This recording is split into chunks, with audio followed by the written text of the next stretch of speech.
Hi, Assalamualaikum warahmatullahi wabarakatuh, and a very good afternoon. So for today, I'm going to share with you guys on the history of Insulin Group. So basically this is for our pharmacology assessment and Hazira as a good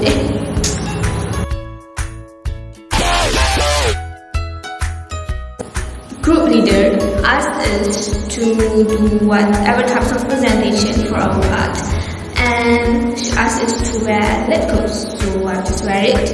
And for my part, I decided to make a vlog style of presentation on the history of Insulin Group. So yeah, this is the vlog on history of Insulin Group. To start with, as we all know, the number of diabetic patients are increasing from year to year. And based on what I found just now from the internet, from the website of Ministry of Health, there is an increase of 10% of the number of diabetic patients every year. So the discovery of insulin gives lots of benefits to humans, as this is quite a number. So let us discover on the insulin discovery.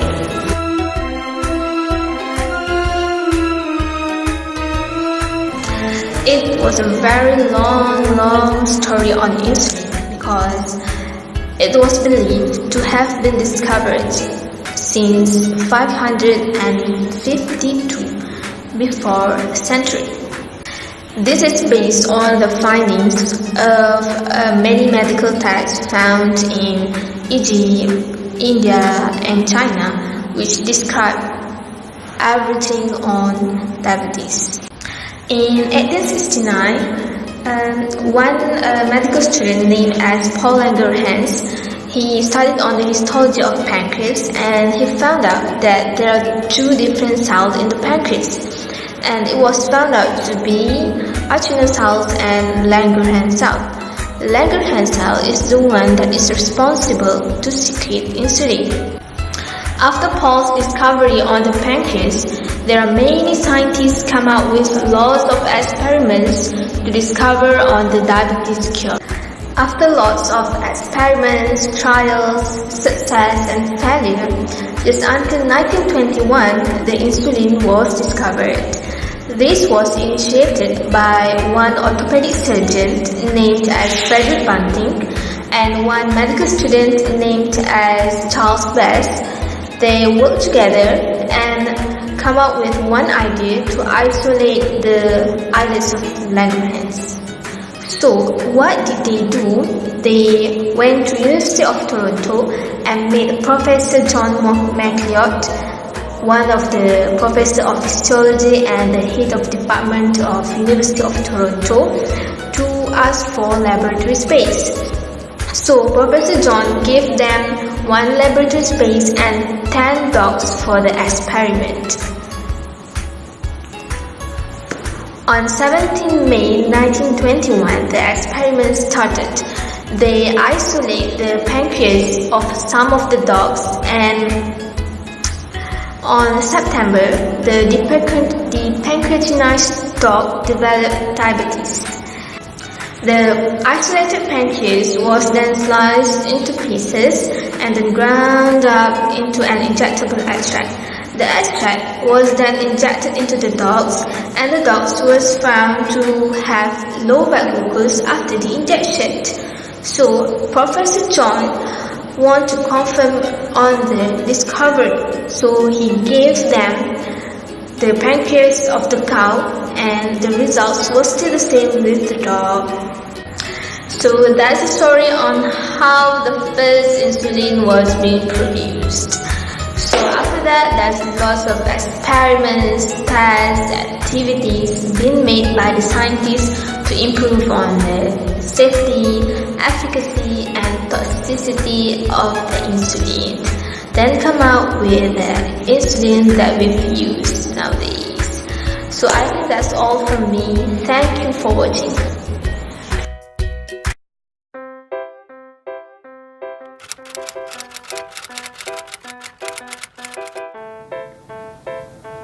So, drug discovery consists of 4 approaches. The first one is the disease.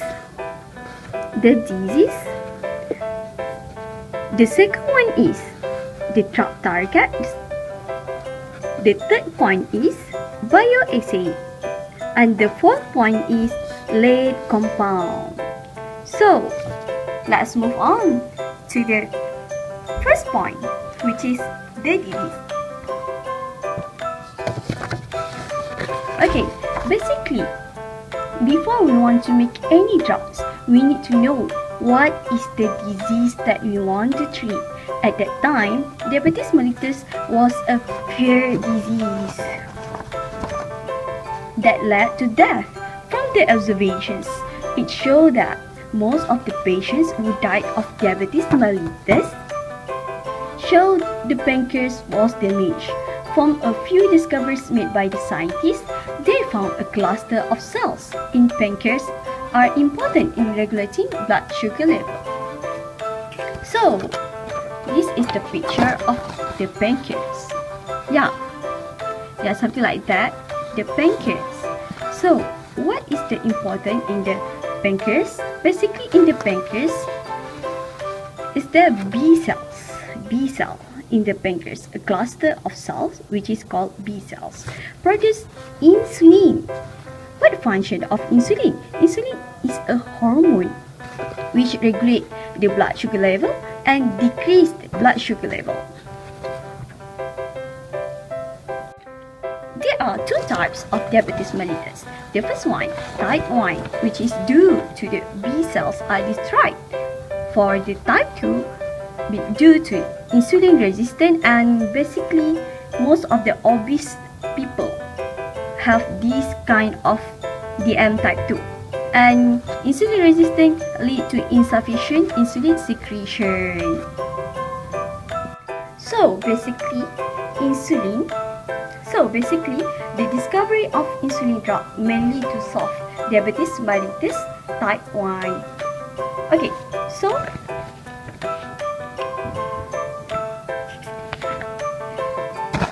for disease already done, so we go on to the next point, which is drug target. Basically, this is the function of insulin. Okay, when the blood glucose level is high, the insulin decreasing blood glucose level by reuptake the glucose into the cell. So we can see how insulin can regulate the glucose level by insulin bind to the insulin receptor, and this make the uptake of glucose, high glucose level in the plasma. So the glucose channel open, glucose enters into the cell. So thus insulin drug mimics the function of insulin hormone in our body. Thus injection of insulin can treat diabetes mellitus type 1, which is type 1, which is the B cells are destroyed and cannot produce insulin at all. So the third point is the bioassay.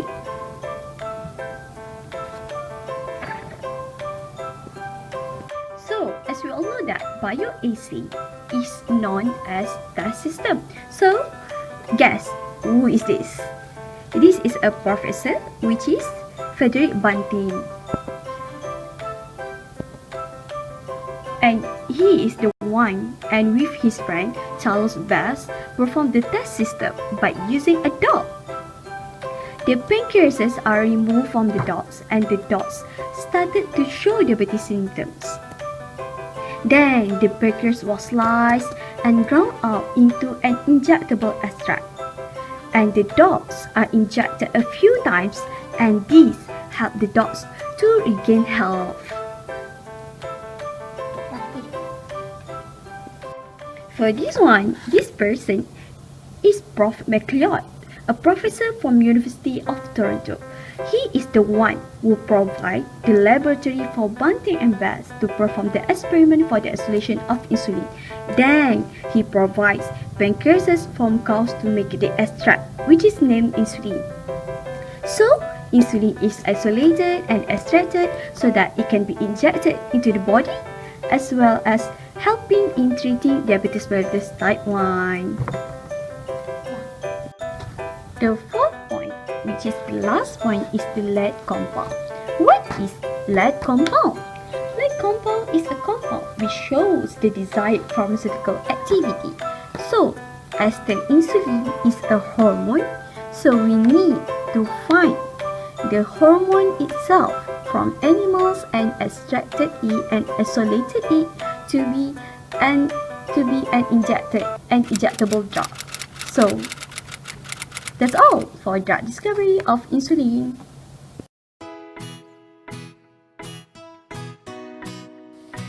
Okay, now let's proceed to the drug design of insulin to treat diabetes mellitus. First of all, we need to identify the target and also validate the target. For example, insulin receptor on the fat and muscle cells. Then, we need to identify the lead compound. High throughput screening could be used to screen the large compound libraries to find out the compound which give positive result, and the compound that give positive result will undergo the next stage to find out the efficacy and the toxicity of the drug. This can be done through in vitro and in vivo efficacy testing. For in vitro, the pancreas of the diabetic rat could be used, and the compound that give positive result in this will then undergo in vivo efficacy testing. For in vivo efficacy testing, the rats could be made into diabetic rats through several ways, such as using chemical, for example, alloxan, by inducing a virus such as rhinovirus, and also through surgical by removing some of the pancreas. And the compound that gives the positive and also does not produce toxicity will undergo the next stage. Hello, my name is Marsha Aida binti Mazlai. Today I would like to talk about dosage formulation and also preclinical safety and efficacy. For dosage formulation, it is based on how fast and how long it affects the body, and there are four types of dosage formulations. There's first, rapid acting insulin. Second is short acting insulin. Third is immediate acting insulin, and fourth is fast acting insulin. The insulins works between 50 minutes and 2 hours, depends on those types of insulin. The effect also different, which can last for 2 hours and up to 24 hours, different based on those types. For clinical safety and efficacy, there are several things that need to be considered, because there is possibilities that the insulin can cause a worsened hypoglycemia in a patient. In terms of pharmacokinetics parameters of non-insulin therapeutics should be evaluated in phase 1 study. Other than that, effects on food on the patient also should be evaluated. Effects pharmacokinetics. Pharmacodynamics also need to be considered. The drug design must be restricted to effect on postprandial glucose for purposes of drugs approval and labeling. Final demonstration of efficacy must be done. Superiority or non-inferiority hypothesis must be appropriate depending on the trial design. But not least, last but not least, FDA recommended that products effect on glucose control is independent with weight loss. Okay, so that's all for explanation of drug design. Thank you. Hi, I am Fazatul Aina. So today I'm going to talk about clinical trial. Have you heard about clinical trials? No. It's okay. Let's learn with me. First and foremost, what is clinical trial? Clinical trials are study or investigations that use voluntary human participants in order to determine clinical or pharmacological effects of the drugs. So, from clinical trials helps the researcher to develop new drugs, new diagnostic tools, and new clinical procedures. All the drugs that we have today, including insulin injections, were made possible because the patient volunteered for clinical trials. Thank you very much for those who volunteered. Ta-da! Let's check it out. What happens in clinical trial phases? There are 4 phases of preclinical trials: phase 1, phase 2, phase 3, as well as phase 4. So basically, safety is emphasized in each phases. If a trial do not have positive or safe outcome in phase 1, then it will not be allowed to proceed to phase 2 trials and so on. Before phase 1 trial begins, there is phase 0, where the new treatments has already been found to be safe in animals and tissue samples. In phase 1 trial, a new treatment is being tested in a small group participants, usually around 20 to 100 individuals. The aim is to assess the safety of the drug and their appropriate dosage. The first in-man study typically involves healthy young volunteers with no abnormalities. Phase 2 is conducted with larger patient group than the previous phase, around several hundred patients. The aim for this phase is to assess the efficacy of new drug. This process can last up several months. Phase 2 can be divided into 2 sub-phases, which are 2A and 2B. 2A is designed to assess dosing requirements, while Phase 2B focuses on drug efficacy. Next is Phase 3. Phase 3 is to evaluate the effectiveness and make risk-benefit ratio of a drug. The duration often takes years with bigger and diverse population with target disease. The study is randomized and controlled. During this stage, the researcher should determine the dosage interval, the information of risk and benefit of the drug, as well as the efficacy and safety. Then, the drug application will be submitted to FDA for approval. Only the approved drug will be able to proceed to phase 4. The last phase is to monitor the long-term effect and the effectiveness of the drug. It involves larger and beyond population using expanded safety comparison study. The things that need to be determined are the epidemiological data, safety and efficacy of the drug within large diverse population, and the pharmacoeconomics.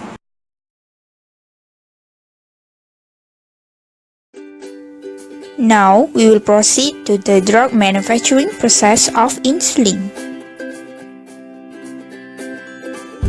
Basically, human insulin is grown in a lab inside a common bacteria called Escherichia coli. Manufacturers need the human protein to produce insulin, and they get through the amino acid sequencing machine. Then, manufacturer input insulin of amino acid and sequencing machine connects the amino acid together. There are 2 requirements needed for producing insulin. We need large tank to grow the bacteria and nutrients for the bacteria to grow. For instruments, we need centrifuge along with various chromatography and X-ray crystallography. Method use: basic recombinant DNA technique.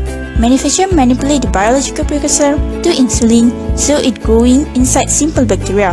There are two basic methods in manufacturing human insulin. First method, grow insulin chains separately. Second method, started with the direct precursor to the insulin gene, which is proinsulin. This is known as a traditional method. In mid-1990s, manufacturers already improved the way insulin works in body by changing the amino acid sequence and created an analog. Diagram of the manufacturing steps for insulin. Now, I will explain to all of you step by step on how insulin been produced through DNA recombinant technique.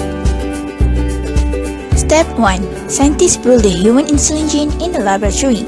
Then, they remove a loop of bacterial DNA known as plasmid.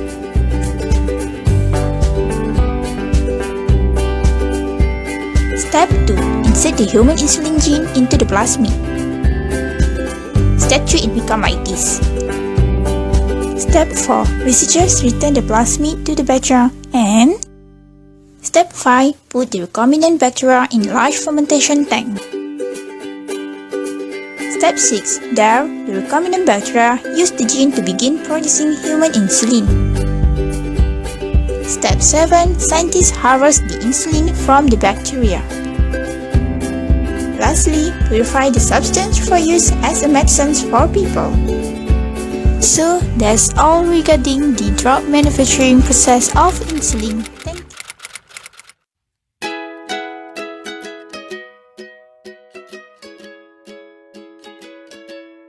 Assalamualaikum and hi everyone who is watching this video. I'm Izzat and I am Rahman. Today we will talk about the progress of the relevant technology and method used to help in improving the drug.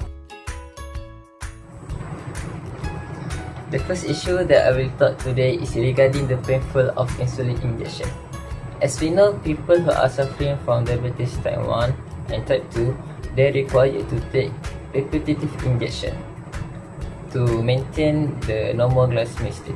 However, not all people can tolerate with the painfulness of the injection. Therefore, many methods have been introduced to overcome this problem. And one of them is insulin inhaler, which appear to be non-invasive and well-tolerated device. The effectiveness is same as the subcutaneous insulin, and it is considered safe because it not accelerate the loss of beta cell function and induce tolerance of other cells to the insulin.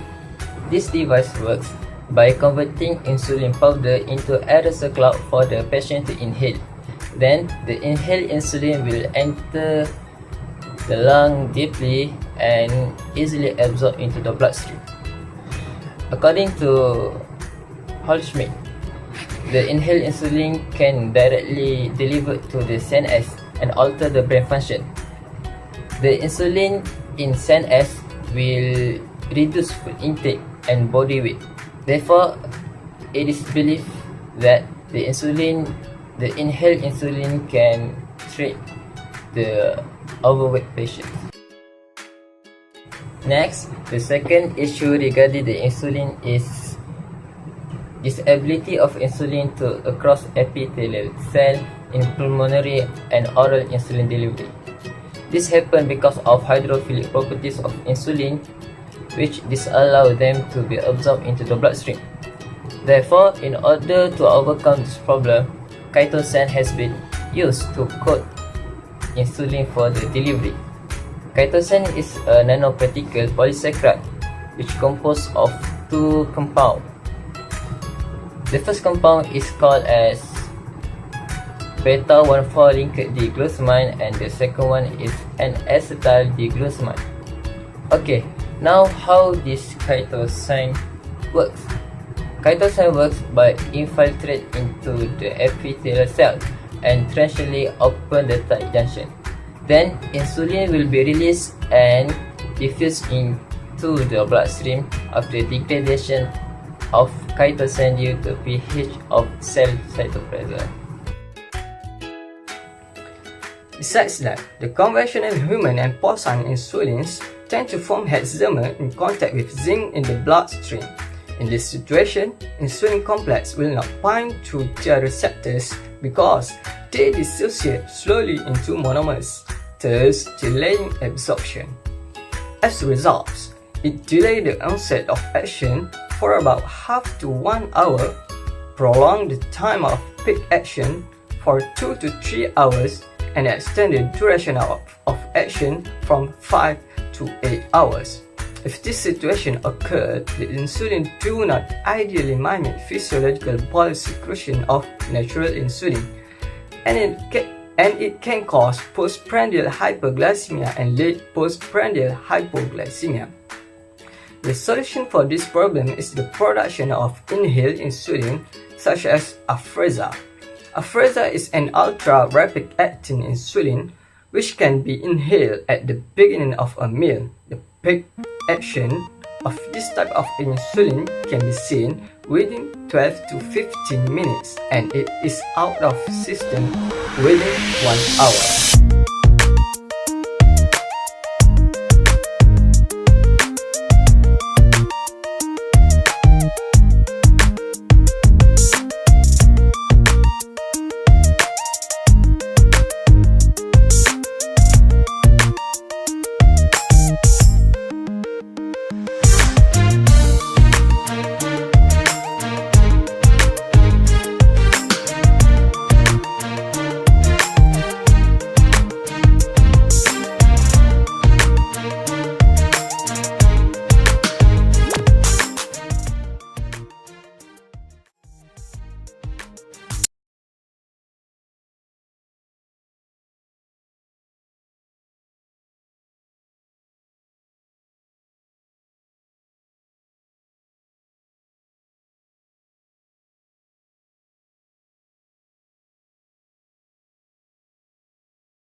you.